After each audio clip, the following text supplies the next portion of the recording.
So, meron akong kadate. Eto! Kadate. Yung pangako ko, tutuparin ko na. Magpapamilk tayo.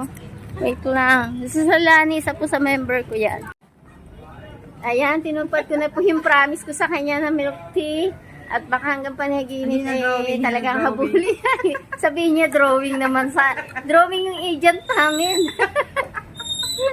Ay, ang problema, sa Pasko naman daw ulit. Hindi pa tapos. May Pasko pa. Naku. Oh, hindi lang milk tea, may burger pa yan ha. Ano kaya? Ito yung ano, ito siguro yung barbecue. Yan, kasi ito yung meron. Nagkakain na. Kain. So, meron akong kadate. Eto! Kadate.